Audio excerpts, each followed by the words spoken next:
গেছে দুধ আনতে, দুজনা দুধ রাখে ওইটা আনতে গেছে। আম্মু বাসায় আইসা আধা ঘন্টা পরে আসছে, কি 1 ঘন্টা এমনই। 1 ঘন্টা আমার বাসায় গেছে, আমার বাসাতে দুধ নিয়ে আইসা আম্মু ওরে দেখতেছে। কোন জায়গায় দেখছি? পাকের ঘরে কোন জায়গায় রক্ত, আমি তো আর এটা দুধ দিয়েছি। পাকের ঘরে লম্বা করে পইরা রইছে, আর গলায় ছুরির পাট, মাথায় এই জায়গার মাথার মাংস খাপড়া সহ বের হয়ে গেছে। এই আমি আবার ওরা নিয়ে আমার মামাতো ভাইরে বের হইলো, আমি নিয়ে ওরা আবার মেডিকেলে নিয়ে গেছি। মেডিকেল গেছি পর কয় ও নাই, ও মারা গেছে। এই পর্যন্ত। হ্যাঁ, আর এসএসসি পরীক্ষা ছিল, মঙ্গলবার পরীক্ষা দিয়েছে, আজকেও আমার মায়ের পরীক্ষা দিয়ে আসছে। আমি ওরে 2টা বাজে ওর সাথে কথা বইলা গেছি, আমি আম্মু পরীক্ষা কেমন হয়েছে? মামা পরীক্ষা ভালো হয়েছে, দোয়া করো আমার লেগে। নানুরও বলে নানু তুমি নামাজ পড়ে দোয়া করো আমার জন্য, আমার যেন পরীক্ষা ভালো হয়। নাম নাহিদা, বয়স 15। এই সেন্ট্রাল স্কুলে, সেন্ট্রালে পড়তো। পরীক্ষা, হ্যাঁ পরীক্ষা দিচ্ছে আপনার এই হাডিংসে। জি, আপনাদের আজকে আহ, সন্ধ্যা 7:50 জনগণ সংবাদ কর্মীর মাধ্যমে লাটুরিয়া, পশ্চিম লাটুরিয়া পাড়া একটা স্কুল ছাত্রীর ছুরির আঘাতে মারা গেছে।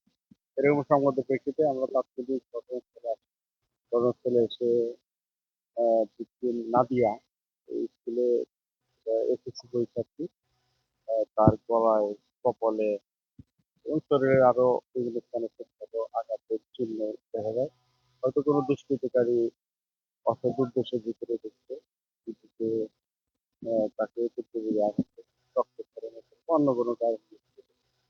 ইতিমধ্যে আমরা লাশ পরিচালিত করেছি। মৃত্যুর সঠিক কারণ নির্ণয় করার জন্য মর্গে ট্রেনের বিষয় প্রক্রিয়া দিচ্ছি। আমরা বিভিন্ন সিসিটিভি থেকে শুরু করে তথ্য প্রযুক্তি যে সমস্ত কার্যক্রম করা দরকার ইতিমধ্যে চলমান। খুব শীঘ্রই হয়তো আমরা প্রকৃত অপরাধীকে তাকে আমরা লাশ অর্পণ করা হচ্ছে। এখন পর্যন্ত আমরা কাউকে আটক করতে পারি।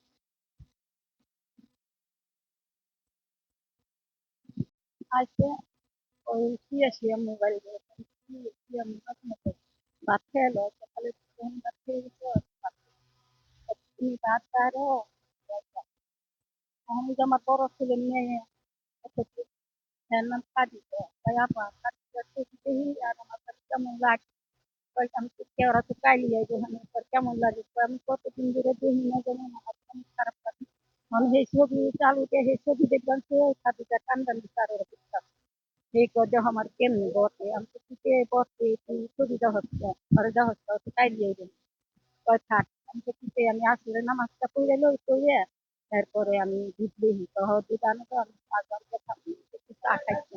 একটু দুধ চাল দিয়ে খাইলে পরে শরীরটা ভালো লাগে, স্বাস্থ্য ভালো ছেলে তুমি দুধ চাল দেওয়া করে তুমি যাও, তুমি যে যাইবে 1 ঘন্টা নিয়ে যাইবে না কয় কি আমি গোসল করতে আমার দেরি হয়, তুমি আমার ডাক্তারে দরজা টেরা খুলে দিবে।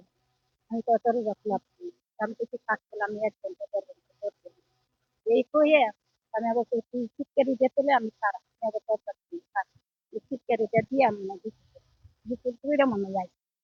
গোসল করে এসে না তাহলে দুই মাথাটা সামনে গামছা, গামছা রক্ত ভরা গামছা ওই আমি আইছি আইয়া ওই জায়গা ছাড়াইছি ছাড়ে আমি তাকাতেছি না দিদি দেখেছিলাম বাপের রয়েছে আমাকে কি নাই দেখো দূরে লড়াই নাই দেওয়া নাই দেখো কথা না, তখন আমার মনে কেমন দিচ্ছে যে কথা কাজটাকে কি হয়েছে দেখা পাইতে চলে ফিরেছে রক্ত যে পড়া হ্যাঁ আমি দেখি না তোর কারেন্ট নাই, লাইট নাই। তারপরে আমি ওই ঘরে থেকে মোবাইল এনে আনলাম, মোবাইলটা জ্বালাইছি জ্বালাই দেখি এই জায়গা দিয়ে ভরা খালি কুপাইছে না কি করছে দাগ দিয়ে নীল হয়ে রক্ত हमको तो ছেলেগুলো রক্ত নেই, এত রক্ত ঠিক আছে আমি স্বীকার করে এখানে করছি না কেন আমি দাদারা বাচ্চাকে দাদাকে বলছি ভাই আমার বই মেরে আর আমার ভাই ওর একটু ধার জানো তুমি আমার একটু বই যাই আমার বই নিয়ে নিয়ে যাস না আমার বই নিয়ে যাস না কইতে কইতে আমার বইনে শেষ হয়ে গেছে বাবা। আরে বাবা, আমি কি সত্যি মোর মার কাছে আমি কি করবো গো বাবা? আরে বাবা, মায় প্রত্যেক মাসে ৬০,০০০ টাকা পাঠায় ওই নেয়ার লিগা। ও আমার বাবা, এ বাবা, এই ৩-৪ দিন আগেও একটা কাপড় কিনে আনছে, মশারি কিনে আনছে, ক্লিপ কিনে আনছে। আমি তো এখানটা কারোর লগে আমরা ঝগড়া করতে পারি না, কারোর কাছে তো চাই না, কার ঘরে তো চাই না, আমি কেমনি করবো? এখন কার ভিতরে কি আমি কইতে পারি, আপনার ভিতরে কি আমি কইতে পারবো না, আমার ভিতরে কি আপনি কইতে পারবেন না। এরা এরকম করলে কালকে দেখি ওই বেটা আমার কাছে একটা